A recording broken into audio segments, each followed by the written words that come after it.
just heard a boom. Oh my God.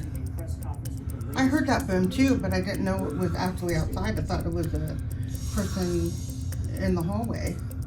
I was teased because of my teeth. I didn't like the person looking back at me in the mirror. I hope not another one goes off. That's a lot of smoke. That's another one I heard. It was like a boom, boom, boom. And I heard another. And it almost sounded like a rolling, like garbage dumpster. Yeah. And then I saw that pop up. That's definitely something else. Oh my God. It looks like there might be some blackness on the sign. Like a fire, maybe? Oh wait, no, that's more like smoke just passing in front of it. Right. But it looks like something is continuing to burn. On fire, Yeah, and the smoke is getting blacker.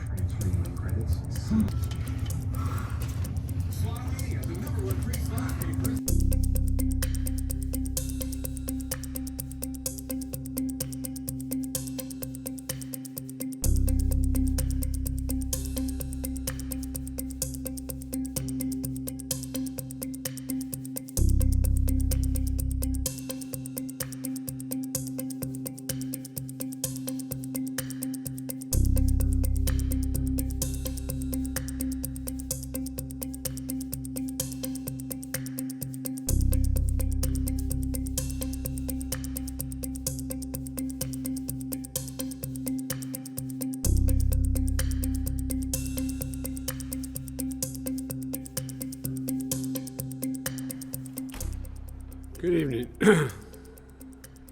I know I can speak for all Americans when I say our hearts are with the people of New Orleans after the despicable attack that occurred in the early morning hours.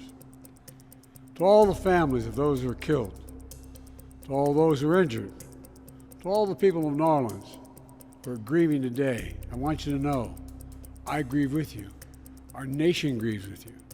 We're going to stand with you as you mourn and as you heal in the weeks to come. Here's what we know so far. The FBI has reported to me the killer was an American citizen, born in Texas. He served in the United States Army on active duty for many years. He also served in the Army Reserve until a few years ago. The FBI also reported to me that mere hours before the attack, he posted videos on social media indicating that he was inspired by ISIS, expressing a desire to kill. The ISIS flag was found in his vehicle, which he rented to conduct this attack.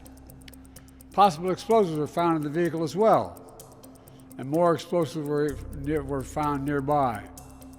The situation is very fluid, and the investigation has a preliminary stage.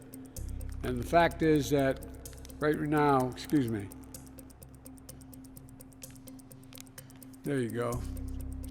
The law enforcement and intelligence community are continuing to look for any connections, associations, or co-conspirators. We have nothing additional to report at this time. The investigation is continuing to be active, and no one should jump to conclusions.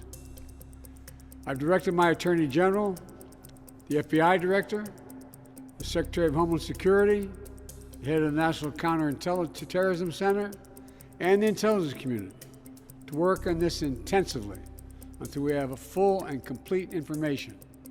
And once we have that information, I will share that information as soon as we can confirm it. Additionally, we're tracking the explosion of a Cybertruck outside the Trump Hotel in Las Vegas. Law enforcement and the intelligence community are investigating this as well, including whether there's any possible connection with the attack in New Orleans. Thus far, there's nothing to report on that score at this time. I've directed my team to make sure every resource is made available to federal, state, and local law enforcement to complete the investigation in New Orleans quickly and to make sure there is no remaining threat to the American people. And we'll support the people of New Orleans as they begin the hard work of healing. New Orleans is a place unlike any other place in the world. It's a city full of charm and joy. So many people around the world love New Orleans because of its history, its culture, and above all, its people. So I know, while this person committed a terrible assault on the city, the spirit of our New Orleans will never, never, never be defeated. It always will shine forth. We've seen that time and time again throughout its history, and I know we'll see it again in the days and weeks ahead.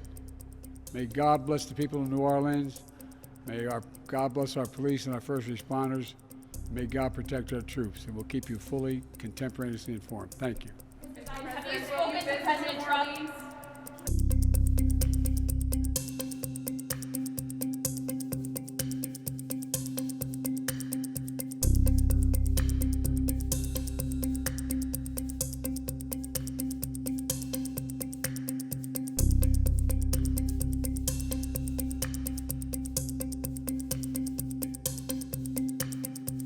When we arrived here, we saw a Star Truck and Elon Musk on fire. The water was just falling from the ceiling, and there was one cop that, by the time there was just one, there weren't a lot of cops anyway, so he told us to stay to the other side of the road, as we did. And there were a couple of elderlies behind me, a woman and husband, and she actually got really hurt because she was there at the moment. I keep imagining that if we arrived like 10 minutes earlier, it was supposed to be us, but they were told to lay down on the floor, and she was really hurt.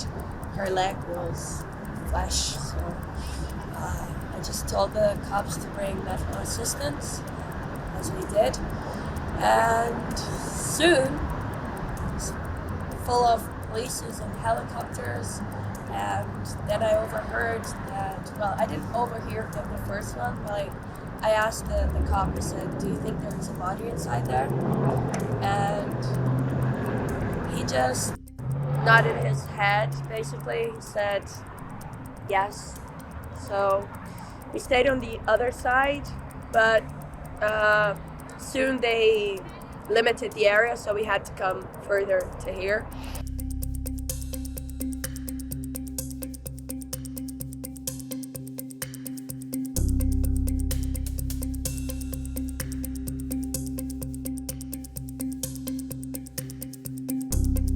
Yeah, we had three explosions. The first one, where we saw the fire. The second one was, I guess, the battery or something like that.